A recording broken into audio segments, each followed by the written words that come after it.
independent advocacy in communities and on mental health wards, specifically culturally appropriate and independent advocacy. It's quite a long title, but I think all components of that title are quite important.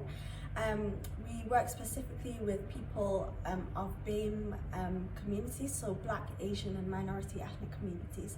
So advocacy on its own tries to work with these communities, of course, and sort of address culturally their cultural background as well. But we focus specifically working with these communities, and I think we're addressing a really important gap when we're working with these communities, because there's a lot of inequalities which people of minority ethnic communities face. So for example, Black male are disproportionately more sectioned compared to other communities. So I think working with these communities, we try to address these inequalities, and we also try and provide advocacy which is appropriate to their culture and takes their culture into consideration.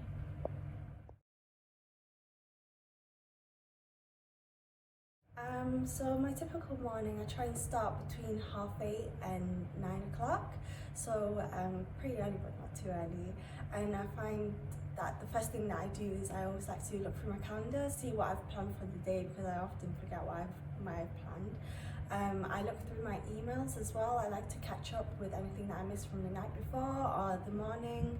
And I also like to touch base with our team. So currently in our team, there's our operation manager, Lily, and there's Liz and Ty, who are our senior advocates. So I just say, good morning to them, sort of lay out my plans for the morning, and yeah, just touch base with them.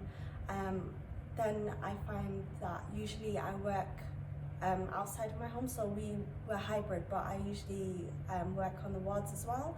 So I sort of get ready for my day, dress professionally, but not too professionally, so presentable. But I find that when we're on the wards, people who might have worked with professionals before, they might have sort of an aversion to people who are dressed too formally because of the experiences that they might have had. So I try and look presentable but not too professional. And I always make sure that I take my badge with me when I go on the wards, because I like to, show people who I am, my job title, and I also take this little alarm with me, which is important for my safety and the safety of others.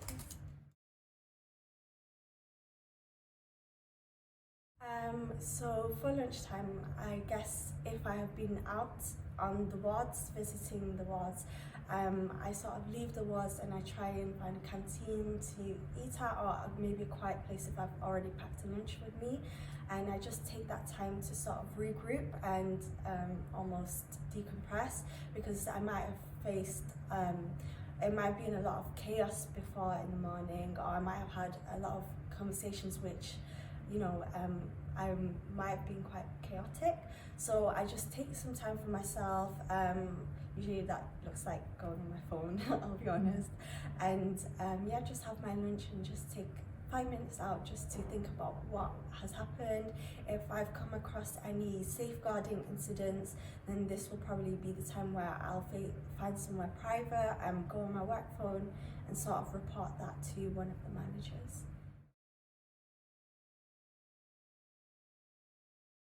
I think a typical afternoon for me, usually I would visit the wards in the morning, so the afternoon is more, admin time.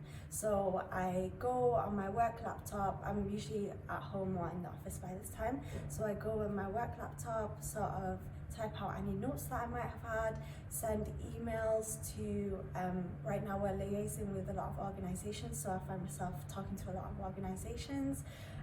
I speak to the rest of my team, catch up on any emails I might have missed. I also go into our advocacy emails and see if I missed any calls, because we do get a lot of calls from people who might want to know a little bit more about our service, or have had questions or want me to signpost them. So I speak to those people as well.